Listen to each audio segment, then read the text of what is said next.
Afternoon, Mikel. Hello. I was just at open training just now. It looks like good news. Ricardo Calafiori, Piero and Capier back on the training pitch. Are they ready for Sunday? Yeah, we have still another training session, so we'll see tomorrow after that to assess everybody and make the decision first of all in the squad. No fresh injury worries from the Inter game? No, after Inter we had no issues reported. Just on a selection headache that you might have now, and a welcome one, I'm guessing, with Gabriel Jesus and Victor Gyökeres and the returning Kai Havertz. It's something that you wanted maybe from the start of this season, isn't it? Yes, we were waiting for that, and with the amount of games that are coming up, they're all going to have opportunities and minutes, obviously, so great to have them back, and especially to have them in good form.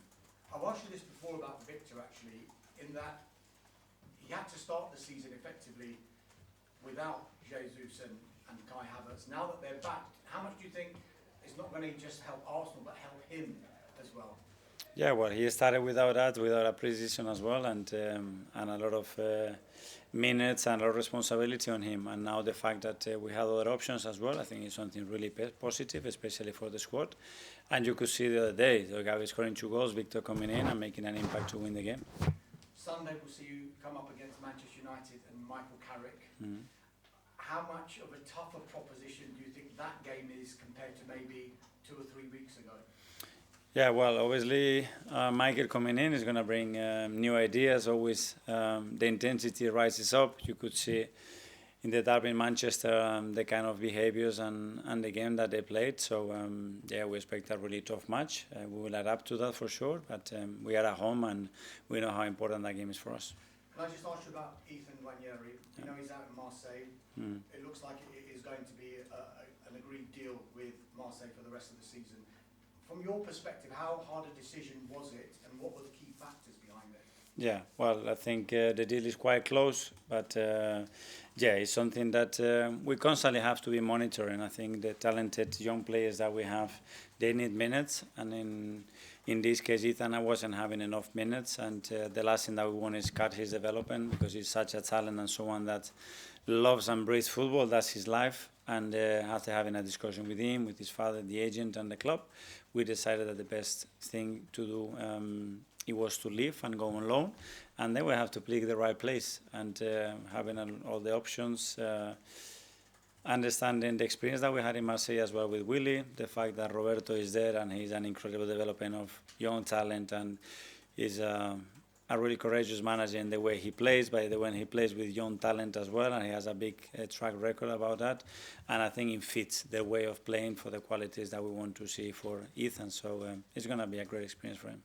Mikel, you would have been a teenager, I think, when the Arsenal-Manchester United rivalry was its absolute fever pitch back in the late 90s, early 2000s. How big an impact did that rivalry have on you, and did it make you think, I want to be part of the Premier League because of that particular rivalry that was happening then? Yeah, and you guys sell it so well, especially in Spain. You could see the tension and the rivalry and those individual battles that they were there as well, that make the game really, really special. So yeah, obviously 2 massive clubs that they've been fighting at the highest level for so many years, and yeah, we want to try to have the best possible game to win it. It has thrown up so many incredible moments, some incredible rivalries as well, that fixture. Does one stand out for you? What was your first memory of it, or your most memorable one back from then? I don't know, there are a lot, but obviously just before kickoff as well, a lot of the things that were going on, and that's rising up the tension, and then obviously the atmosphere in the stadium. But yeah, some incredible players as well on that era as well, that they've been absolutely legends of this league. So that's what it makes it so exciting. Thank you. Thank you. Go to Jake from the Premier League. Hi. On Sunday then, against Manchester United, how different a side do you think you face from what you saw in the derby compared to perhaps before Michael Carrick took charge?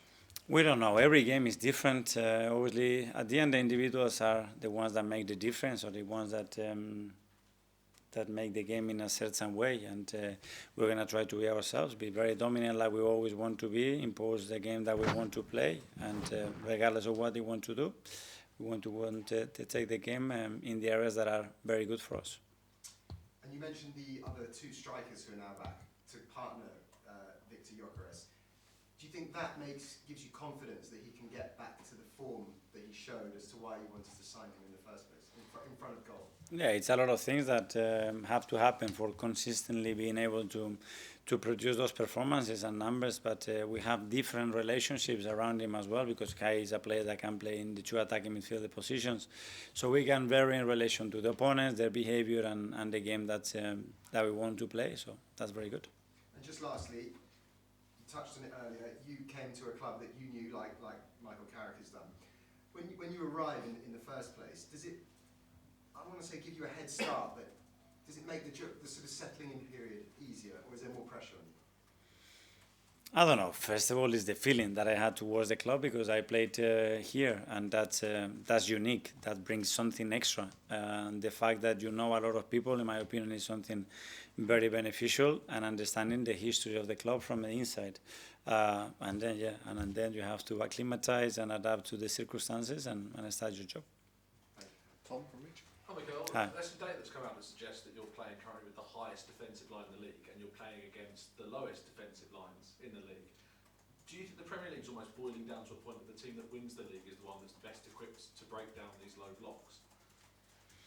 Well, that is one of the weapons that is necessary, because a lot of teams are doing that. But as well, we can see more and more the man-to-man game that is conquering not only the Premier League but Europe, I think, as well. So you need to dominate all the phases in the game if you want to have the chance to win major trophies. We've seen now you've scored 10 goals against Inter Milan, Atletico Madrid and Bayern Munich across those three massive European games. When you see the difference between European and domestic football, how different do you have to set up to prepare for each competition? Yeah, it is very different. First of all, sometimes because the information that and the time that you have to prepare those games, and when you don't know them that much, it is a bit different. Then the rules change a little bit in the way the games are managed as well. And yeah, there is always an element of you are in or out, you need the points, you don't. So the results as well and how teams behave can change. But yeah, so far it's been good. James Athletic. Hi, Mikel. Hi. I just want to ask you about Kai. He's obviously been back with the group for a few weeks now, but we've not seen him yet, I think, in the Premier League or the Champions League. Can you let us know your assessment of kind of where he is in his rehab and how happy you are with his progress so far? Well, he's very close. Obviously, he's been out for a long time, almost a year, for different reasons. And now we have to be very smart in the manner that we manage that load, the minutes. And I'm sure in the next few weeks he's going to play minutes. I cannot tell you in which competition, because that will depend as well on the game context. And it's a context that is positive to throw him in or not with his qualities. And yeah, it's great that we have him. We can use him in different positions. We will see him in different positions. And we are really happy to have him.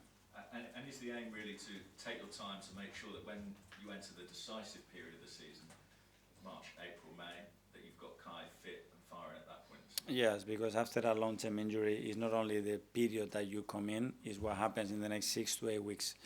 And we want to maintain that and manage that really well. So after we can creep it up, as you said, when all the big games are coming up, and we have make sure that everybody is in the right mind and physically at the highest level. James, CBS. Yeah. Hi, Mikel. I know you're not a big social media user, but maybe you're aware of the nerves and the tension that's on there among the Arsenal fan base, and I think many of us would say that's drifting into the stadium a little bit. You know, you're top of the Champions League, 7 points clear in the Premier League. What would be your message to supporters to sort of try to calm the nerves? It's not about calming, it's about continuing to do what we are doing really well and try to evolve every single day to be better. So from their side is continue doing what they do in the stadium, create more energy, more positiveness around the games in each actions. And if we do that and we create that kind of a scenario, we're going to make it more and more difficult to the opponent, and that's going to help us to win more games. Pep Guardiola's just said you're the best team in the world. Do you agree? I don't know. I think we are the team that wants to be constantly better, that we're doing a lot of things right, but we are far from perfect. And our only aim is to sustain the level that we are doing, but especially in certain areas try to improve again. James, ESPN. Mikel, whenever you play against United, you talk a lot about transition, how dangerous they are in transition. Is that where you think the game will be won and lost? It's one of the areas. I mean, they are so good in a lot of departments. It's clear that when that team has a space to run and certain players to activate those runs, they become lethal. And you saw that a few days ago in Manchester. But they have a lot of attributes to cause you problems. But as well, like every team, they have their weaknesses as well. I mean, in terms of that transition play, are they the best in the league at that, do you think? I don't know. Historically, there's always been something very, very linked to that, and the profile of players that they always have, and certain individuals that are so good at activating those spaces as well. But yeah, I don't know the stat exactly, but for sure they are one of the best. Matt from the Standard. Asked about Calafiori. It's obviously so unique in the positions he takes up, particularly in attack. How much has the balance of the team sort of been impacted by missing those specific qualities? We try to adapt to the qualities of our players, and certain players give us more dynamism and our options in terms of the spaces that they can occupy and where they are comfortable and how they can link between them. And others are probably more static and more fixed and more positional. And Ricky's quality is that he can be very fluent in many spaces. And just one on Bukayo. I think it's 12 matches without a goal, which is the joint longest of his career at Arsenal. What do you sort of put that down to? Well, that's a possibility always, but the impact that he has in games around all the attacking process for us and the attraction that he has in the opponents as well, open up spaces for other players. We want him obviously scoring and assisting in every match, and that has to be the aim at the level that he has. So we keep working on that. Okay, last couple of years live. Charles from goal.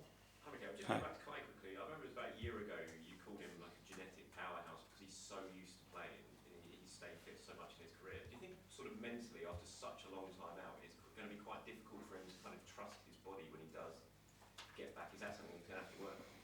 I don't think so, because it's a player that has an unbelievable track record, and what happened, okay, it happened, and you have to go through that in your career at least once. You know, he's gone through that period that has enabled him as well to learn more about the game, about his body, and probably about how much he loves playing and how difficult is his life when football is not a big part of that. And he looks really, really hungry, and I'm sure we're going to see a very good version of Kai.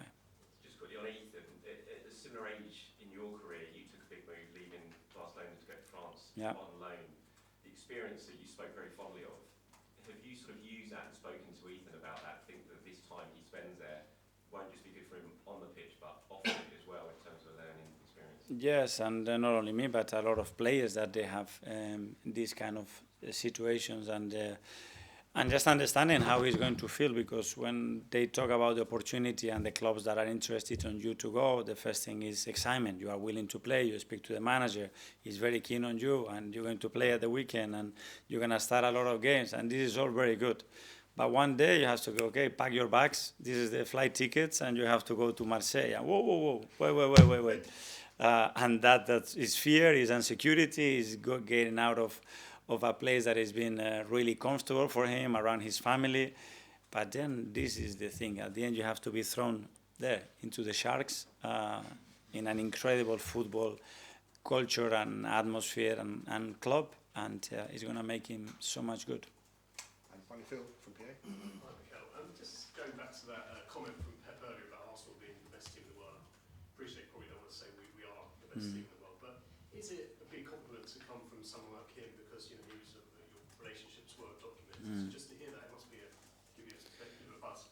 It's always much better to hear positive things about your team and the work that you are doing, but obviously that's a big word, especially because, in my opinion, to be related to that, you have to win a lot of things, and we haven't. But we certainly have the purpose to be the best version that we can be every single day, and we're not going to stop till we achieve that. And just one on Gabriel Jesus. Obviously, he played so well the other night. Is it difficult to leave someone like that out of the team when he scores 2 goals, plays so well, obviously with United to come on Sunday? Well, it's exactly what you want from your strikers, the same that Victor did. But at the end, you have to pick what you think is the best team to start against a different opposition, a different context, and then how you're going to finish the game as well. So tomorrow evening or the morning of the match, we will decide that.